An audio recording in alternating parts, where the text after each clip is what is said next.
அனைவருக்கும் வணக்கம். தோல்வி உன்னை துரத்தினால் நீ வெற்றியை நோக்கி ஓடு, எளிதில் வெற்றி பெறுவாய் என்று கூறி இன்றைய வகுப்பில் நாம் தொடர்ந்து பார்த்து கொண்டு வருகின்ற த இந்து மேரேஜ் ஆக்ட் 1955, இந்து திருமண சட்டம் 1955 நாம் பார்த்து கொண்டு வருகிறோம்.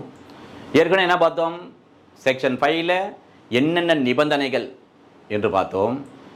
6 ஒமிட்டடு, 7 செரமனி, இந்து திருமணம் என்றால் என்னென்ன சடங்குகள் படி நடக்க வேண்டும் என்று, 7A சீர்திருத்த திருமணங்கள் பற்றி பார்த்தோம். அதே மாதிரி சுயமரியாதை திருமணம் பற்றி பார்த்தோம். 8 ரிஜிஸ்ட்ரேஷன் செய்யணுமா வேண்டாமா, 9 ரெஸ்ட்ரிக்ஷன் ஆஃப் கான்ஜுகல் ரைட்ஸ் பார்த்தோம். 10 ஜுடிஷியல் செப்பரேஷன் பார்த்தோம். 11 வாய்ட் மேரேஜ் இதெல்லாம் பார்த்தோம். 12 வாய்டபுள் மேரேஜ் இதையெல்லாம் என்று பார்த்தோம். 13 என்னென்ன கிரவுண்டின் அடிப்படையில் ஏதாவது இந்து திருமணத்தை விவாதத்து பெறலான்னு பார்த்தோம். அப்புறம் 13 செக்ஷன் 1 கேபிட்டல் ஏவில் கிளாஸ் 1 கிளாஸ் 2ல் செக்ஷன் 9லையும் செக்ஷன் 10லையும் நீதிமன்றம் ஒரு உத்தரவு வழங்கிய பிறகும் ஓராண்டு தேர் இஸ் நோ கோஎபிட்டேஷன் பார்த்துட்டோம். இப்போ என்ன பார்க்க போகிறோன்னா, மனைவி மாத்திரமே எந்தெந்த கிரவுண்டின் அடிப்படையில் நீதிமன்றத்தில் கணவனிடமிருந்து விவாகரத்து பெறலாம் என்கின்ற பிரிவான section 13 section 2 of Hindu marriage act 1955 பார்க்க போகிறோம். என்ன சொல்லுது? கிரவுண்ட்ஸ் அவைலபிள் டு வைஃப், மனைவி மாத்திரமே தான். இப்போ இது வரைக்கும் பார்த்ததெல்லாம் either spouse, both husband and wife, யாரு கணவனும் பெறலாம் மனைவியும் பெறலாம் நீதிமன்றத்தில் இருவருக்குமான கிரவுண்டு. இப்போ பார்க்க பாருது ஒன்லி ஃபார் ஒய்ஃப், மனைவி மாத்திரமே இந்தந்த கிரவுண்டின் அடிப்படையில் நீதிமன்றத்தில் விவாதம் பெறலாம். அது என்னன்னு பார்த்துருவோம். வாட் இஸ் வாட் பார்ப்போம். பிறகு 1 by 1 டீட்டெயிலாக பார்த்துருவோம். முதல்ல என்ன? Pre act bigamy. இந்த சட்டம் வருவதற்கு முன்னாலேயே 1950க்கு முன்னாலேயே ஒரு திருமணம் அதாவது பண்ணி இன்னொரு திருமணம் செய்து கொண்டு விட்டால், அப்போ அந்த யார் பாதிக்கப்பட்ட பெண்ணோ அவர் விவாகரத்துக்கு கோரலாம். அடுத்து ரேப், திருமணம் நடந்த பிறகு என்ன பண்ணுறாரு, அவர் ஒரு பாலியல் பலாத்காரம் செய்த ஒரு குற்றவாளியாக இருக்கின்ற பொழுது. சடாமி என்றால் ஓரினச் சேர்க்கை, பெஸ்டாலிட்டி என்றால் மிருகத்துடன் அந்த செக்ஸ் வைத்துக் கொள்வது. இப்போ இந்த பெஸ்டாலிட்டி மட்டும் எப்பொழுது சப்ஸ்டியூட் செய்யப்பட்டது என்று சொன்னால் 27/5/1976 தான். 1955 அது இல்லை.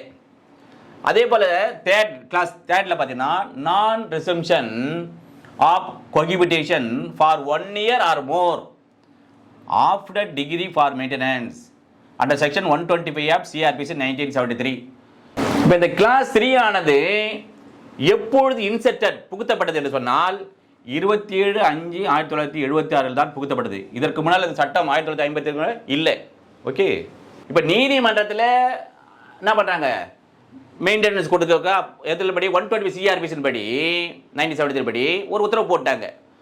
மெயின்டெனன்ஸாக கொடுத்துருக்காரு. ஆனால் அவர்கள் இருவரும் அந்த ஓராண்டு அல்லது அதற்கு மேலதாக அதாவது கோஎபிட்டேஷன் அவர்களுக்கு கூட எந்த விதமான தாமதம் நடைபெறவில்லை என்றால் போகலாம்.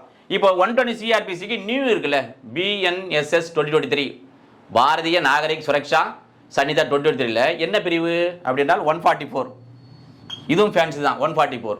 அதே மாதிரி under section 18 of Hindu adoption and maintenance act 1956. சரி, அடுத்து பார்த்தீங்கன்னா ஆப்ஷன் ஆஃப் பூப்பர்ட்டி என்னவென்றால் கிளாஸ் 4ல் below 15 years after attaining 15 years before attaining 18 years consummated or not.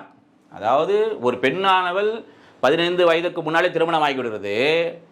பிறகு என்னது, அந்த பெண்ணான 15 வயது அடைந்தவுடன் அதே மாதிரி 18 வயது பூர்த்தி ஆவதற்கு முன்னால் என்ன பண்ணலாம், ஆப்ஷனாக அது அவருக்குள் உடலுறவு நடந்திருந்தாலும் இல்லை என்றாலும் அதை பற்றி தட் இஸ் இம்மெட்டீரியல். அப்போ என்ன பண்ணலாம், ஐயா இந்த கணவனுடன் வாழ முடியாது என்று விவாகரத்துக்கலாம். இந்த 4 பிரிவுகளில் 4 கிளாஸின் அடிப்படையில் மனைவி மாத்திரமே விவாகரத்து கோரலாம் என்று சொல்வதுதான் 13 செக்ஷன் 2. இப்போ ப்ரீ ஆக்ட் வைகாமி இருக்குல்ல, கிளாஸ் 1 என்னன்னு பார்ப்போம். Any marriage solemnised before the commencement of this act the husband had married again before commencement. இப்போ இவர் கணவர் இருக்கிறார்ல, இந்த கணவரானவர் இந்த இந்து திருமண சட்டம் 1955 வருவதற்கு முன்னாலே ஏற்கனவே திருமணம் அதாவது செய்திருக்கிறார். பிறகு இந்த கமென்ஸ்மெண்ட் முன்னாடியே, இந்த சட்டம் வருவதற்கு முன்னாடியே மறுபடியும் இன்னொரு திருமணம் செய்து கொண்டிருக்கிறார்.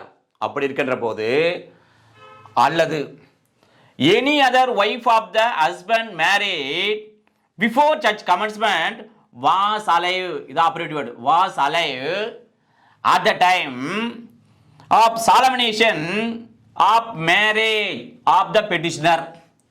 இப்போ இந்த சட்டம் வருவதற்கு முன்னாடி இந்த கணவரானவர் ஏற்கனவே ஒரு மனைவியை திருமணம் செய்து அந்த மனைவியானவர் உயிரோடு இருக்கின்ற போதே, இப்ப இருக்கின்ற இந்த மனிதர், உதாரணத்துக்கு மனிதர் என்றால் இவரை இரண்டாவதாக திருமணம் செய்து கொள்ளுகிறார். அப்படி இருக்கின்ற போது என்ன பண்ணலாம், இந்த இரண்டு மனைவிகளுமே இந்த பிரிவு 13 சப்ஸ்டிட்யூஷன் 2 கிளாஸ் 1 படி விவாகரத்து கேட்டு நீதிமன்றத்தில் மனு தாக்கல் செய்யலாம். இதுல ப்ரொவைடட் வரம்புறையாக என்ன சொல்றாங்க அதுல சொன்னா, in either case wife is alive at the time of presentation of petitioner. என்ன சொல்றாங்க, இப்ப நம்ம ரெண்டு சினாரியா பார்த்தல, இந்த ரெண்டு சினாரியாவிலும் முதலாவதாக திருமணம் செய்து கொண்ட அந்த மனைவிகள் இருக்காங்கல்ல, அந்த மனைவிகள் உயிரோடு இருக்க வேண்டும். எப்போ, இந்த அம்மா இந்த நீதிமன்றத்தில் இந்த பிரிவின்படி செக்ஷன் 13 சப்ஸ்டிட்யூஷன் 2 கிளாஸ் 1 படி விவாதத்து கேட்கின்ற போது அந்த மனைவிகள் உயிரோடு இருக்க வேண்டும் என்று சொல்கின்றது. இப்போ ஆல்ரெடி 13 சப்ஸ்டிட்யூஷன் 2ல ஒய்ஃபுக்கு மாத்திரம் பார்த்துட்டோம், அதில் கிளாஸ் 1 to 4 பார்த்துட்டோம். இப்போ அதில் என்ன எக்ஸ்ட்ரா இன்ஃபர்மேஷன் என்றால், அதுதான் ஒரு கணவரானவர் ஒரு பாலியல் பலாத்காரம் புரிந்தவராக, சொடாமி என்றால் ஓரினச் சேர்க்கை புரிந்தவராக, ஃபெசிலிட்டி மிருக வன்புணர்ச்சி புரிந்தவராக இருக்கின்ற பொழுது சரி. இப்போ கிளாஸ் 3 பார்த்தீங்கன்னா section 8 of Hindu adoption and maintenance act 1956 படி, ஓகேவா. அதே போன்று செக்ஷன் 125 சிஆர்பிசி 1973 இப்போ இருக்குது. அதே மாதிரி இதனுடைய பிஎன்எஸ்எஸ்ல என்ன சொல்லுது, 144 ஆஃப் பாரதிய நாகரிக் சுரக்ஷா சன்னிதா 2023. சரி, அல்லது இந்த 1973 முன்னாடியே ரொம்ப காலமாக இருந்த சிஆர்பிசி எதுன்னா 488 ஆஃப் சிஆர்பிசி 1898ல decree or order against husband. அவர் என்ன சொல்ல வராங்க, ஒரு மெயின்டெனன்ஸ் பராமரிப்பு தொகையானது இப்போ இருக்கின்ற 120 சிஆர்பிசி படியோ அல்லது ஓல்டு சிஆர்பிசி எது 488 1898 படியோ கணவனுக்கு எதிராக ஒரு உத்தரவோ ஒரு ஆணையோ பிறப்பிக்கிறது பராமரிப்பு செலவாக கொடுக்கப்பட்டிருக்கின்ற போது அது என்ன பண்றா, அப்படி இருக்கின்ற போது இந்த மனைவி பிரிந்து வாழ்கிறார்கள். ஓராண்டுக்கு மேலாக இந்த மாதிரி உத்தரவு வழங்கிய பிறகும் ஓராண்டுக்கு மேலாக அவர் என்ன பண்றாங்க, எந்த விதமான கோவிடேஷன் 1 இயர் அல்லது மேற்பட்டு இல்லை என்று சொன்னால் என்ன பண்ணலாம், விவாகரத்து மனைவி கோரலாம். சரி, இப்போ கிளாஸ் 4ல பார்த்தீங்கன்னா இது ஏற்கனவே நம்ம பார்த்துட்டல, இதை மட்டும் அப்படி சொல்ற பார்த்து நோட் பண்ணிங்க. அதாவது இப்போ உதாரணத்துக்கு இந்த பெண்ணு தான் 15 வயதுக்கு முன்னாடி திருமணம் நடைபெற்று இருக்குது.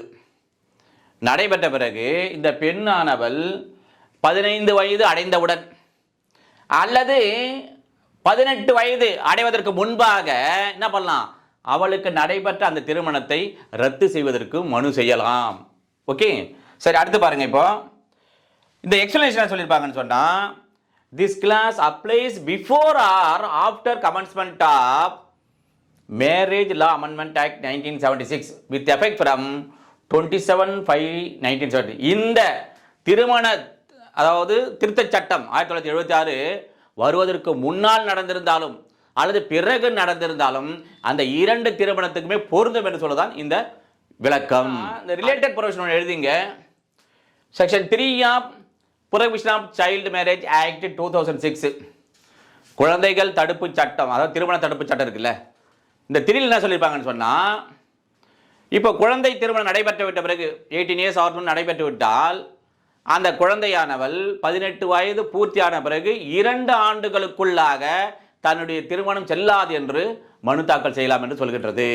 எனவே இந்து திருமண சட்டம் 1955 இந்த பிரிவு மாத்திரம்தான், அதாவது மனைவி மாத்திரமே கணவனிடம் விவாகரத்து பெறுவதற்கான கிரவுண்ட் எங்கே எந்த பிரிவில் உள்ளது என்று சொன்னால் 13 சப்ஸ்டிட்யூஷன் 2 என்னென்ன கிரவுண்ட் நம்ம ஆல்ரெடி பார்த்துட்டோம். இந்த 4 கிரவுண்டின் அடிப்படையில் மனைவியானவள் நீதிமன்றத்திற்கு சென்று என் கணவரிடம் விவாகரத்து வேண்டும் என்று petition filed under section 13 substitution 2 of Hindu marriage act 1955 என்று கூறி அடுத்தோடு சந்திப்போம். நன்றி, வணக்கம்.